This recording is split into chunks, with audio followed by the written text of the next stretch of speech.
Friends आज एक क्षुद्र भिडियो जो शक्तिशाली तंत्रोक्त जिनसटी को शेयर करुच्ची यह जे केवल आपंकर माता लक्ष्मी तीव्र आकर्षण कर नुहे बरं एक स्वतंत्र उदग्र तंत्रोक्त सम्मोहन शक्ति आपण ठारे परिस्फुटन करिवो। आपण जो स्थान को मध्य जातु से स्थान रे कि नर कि नारी आपन को देखिया मात्रे मोहित वशीभूत होई पड़िबे एवं आपनकर समस्त अभीष्ट को पूर्ण करि चलिबे। आपनकर मान सम्मान पद मर्यादा सेही स्थान रे वृद्धि पाइबो। आपण जेउठी मध्य पाद रखिबे से आपनकर चाकरी कर्मक्षेत्र होइताउ वाणिज्य व्यवसाय स्थल होइताउ कोनोसी पब्लिक मीटिंग होइताउ जेउ क्षेत्र रे मध्य आपण पाद रखिबे से स्थान रो माहौल बदलिया पे लागिबो। समस्त आपनकर फर ही कार्य करिबे आपनकर भूयंशी प्रशंसा करिबे। जे भली भाबरे अनति दूर रे अग्नि प्रज्वलित थिला बेले तार धास खूब दूर को चली आसिकी आपन को अनुभूत होता है। से भली भाबरे एई तंत्रोक्त कारक द्रव्यटी जेतेबेले आपन पाखरे लुकायित अवस्था थाए समस्त नर एवं नारी मानक उपरे एहार प्रभाव को सुनिश्चित करिथाए समस्त को आपन को आकृष्ट करिथाए। तबे एई जिनसटीर स्वरूप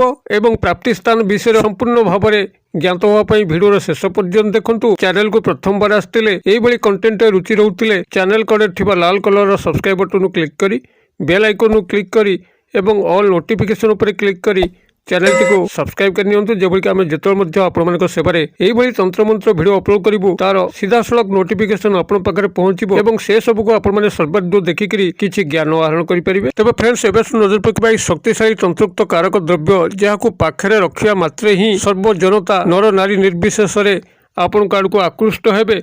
माता लक्ष्मीकर तीव्र आकर्षण घटिबो। जदि चाकरी कर्म नियुक्तिर संधान रे एबे मध्य थांती निश्चित भावरे आपन को यही तंत्रोक्त कारक द्रव्य सहायता ताहा आपन को प्राप्त होबो। वाणिज्य व्यवसाय स्थली रे जदि आपण माने बसुचंती लाभवान होई पारुनांती परीक्षामूलक भावरे एही तंत्रोक्त कारक द्रव्यटिकु पाखरे रखिया पे चेष्टा करंतु। देखिबे समस्त ग्राहक आपण को आकृष्ट हेबे।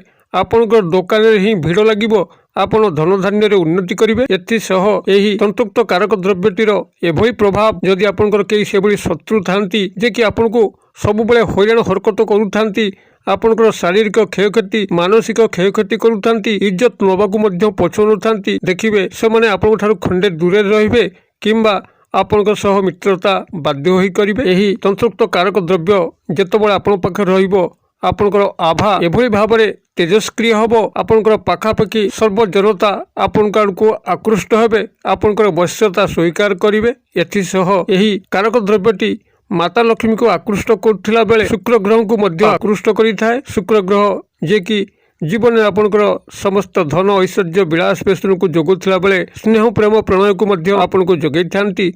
एक उदग्र तंत्रोक्त सम्मोहन वशीकरण शक्ति मध्य सृष्टि करिथांती। माता लक्ष्मीकर स्थायी बंधन आपण पाखरे घटिबा कारणरू जहाँ मध्य आपण पाखକୁ धन धान्य अछि ताहा अଯଥା अपव्यय होई न थाए। से भली शारीरिक रोग व्याधि रे आपनकर पैसा गुड़िक विनष्ट होई न थाए। थाना कोर्ट कचेरी मामला रे पैसा विनष्ट होई न थाए। से दिग गुड़िक मध्य मार्जित होइकरी आपनकर धन धान्य रे यथेष्ट उन्नति करिथांती। चाकरी कर्म नियुक्ति जहाँकि बहुत गुड़े अनुसंधान आपण जारी रखिचंती पाई पारु नाहंती। देखिबे आपण केउ संस्था नियुक्ति चाहुचंती से संस्था रे आपनकर एही कारक द्रव्य सहायता रे निश्चित भाबरे आपनको ता प्राप्त होबो। आपनकर एही शक्तिशाली कारक द्रव्यटी होची आपनकर एक चांदीर टुकुड़ा। जदि एही चांदीर टुकुड़ाटी को आपनकर पाखापाखि जो माने सुना रूपा विक्रेता भाई अछंती तांको सह जोगाजोग करंती निश्चित भाव में पाइपर। मात्र ये चांदीर टुकुड़ाटी जदि आपनकर श्री जंत्र विशिष्ट होता है तबे ये सोने पे सुहागा भली कार्य करिथाए। अर्थात जेकोसी चांदीर टुकुड़ा उपरे जदि श्री जंत्र को अंकन करा जाए जहाँकि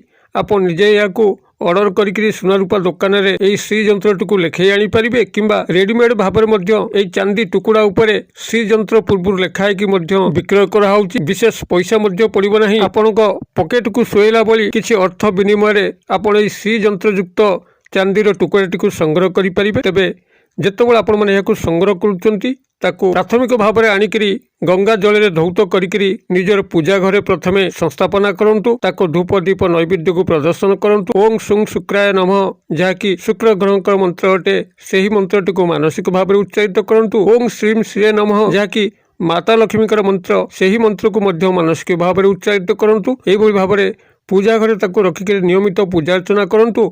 एवं जेतेबेले आपनकर बाहर को जाउचंती पूजा घरु एई श्री जंत्रटी को आपनकर पैकेट रखिकी जांतु। तेबे एहाकु कोनसी धला किंबा हलदिया कपड़ा रे गुड़ेकरी पॉकेट रखिकी जिबे ଏବଂ ଯେତେବେଳେ ପୁନରାୟ ଗୃହକୁ ଫେରିବେ ତାକୁ ପକେଟରୁ ଆପଣଙ୍କର କାଢ଼ିକିରି ତାକୁ ପୁନରାୟ ଗଙ୍ଗା ଜଳରେ ଧୋଇକିରି ଆପଣ ଶୁଦ୍ଧପୂତ କରିକି ତାକୁ ପୂଜା ଘରେ ରଖିକିରି ପୁନରାୟ ପୂଜା କରିବେ। ନିୟମିତ ଭାବରେ ଆପଣ ଯେତେବେଳେ ମଧ୍ୟ ବାହାରକୁ ଯିବେ ଏହାକୁ ପୂଜା ଘରୁ ନେଇକରି ପକେଟରେ ରଖିକିରି ବାହାରକୁ ଯିବେ ଏବଂ ବାହାରୁ ଫେରିଲା ପରେ ତାକୁ ପୁନରାୟ ଶୁଦ୍ଧପୂତ କରିକିରି ପୂଜା ଘରେ ରଖିକିରି ପୂଜା କରିବେ। ଯେପର୍ଯ୍ୟନ୍ତ ଆପଣ ଏହାକୁ କାୟ ମନୋବାକ୍ୟରେ ବ୍ୟବହାର କରୁଥିବେ, ଅର୍ଥାତ୍ ଯେଉଁଥିରେ କି କାହାର କିଛି କ୍ଷୟକ୍ଷତି ଆପଣ ଚାହାନ୍ତି ନାହିଁ, ଏଇଭଳି କାୟ ମନୋବାକ୍ୟ ବ୍ୟବହାର ନିଷ୍ଠାପୂର୍ଣ୍ଣ ବ୍ୟବହାରରେ ଦେଖିବେ ଆପଣଙ୍କର ମାନ ସମ୍ମାନ ପଦମର୍ଯ୍ୟାଦା ସମାଜରେ ବଢ଼ିବା ପାଇଁ ଲାଗିବ।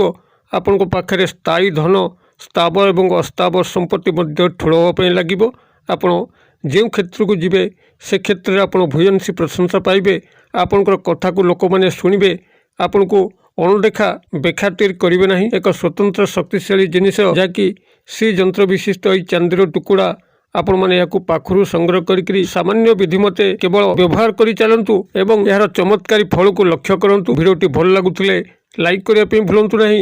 ସାଙ୍ଗସାଥି ମହଲରେ ଯଥେଷ୍ଟ ମାତ୍ରାରେ ସେୟାର କରିବା ପାଇଁ ମଧ୍ୟ ଭୁଲନ୍ତୁ ନାହିଁ। ଭିଡ଼ିଓର କ୍ଷୁଦ୍ର ପରିସର ମଧ୍ୟରୁ ମୋତେ ଏଇଟା ଆଜି ବିଦାୟ ଦିଅନ୍ତୁ। ପୁଣି ଆପଣମାନଙ୍କ ସହ ଦେଖା ହେବ ଏଇଭଳି ଏକ ଶିକ୍ଷଣୀୟ ଭିଡ଼ିଓରେ। ସେ ପର୍ଯ୍ୟନ୍ତ ଦର୍ଶକ ବନ୍ଧୁ ଆପଣମାନେ ସମସ୍ତେ ମଙ୍ଗଳମଙ୍କ କୃପାରୁ ଭଲରେ ଥାନ୍ତୁ। ରହୁଛି।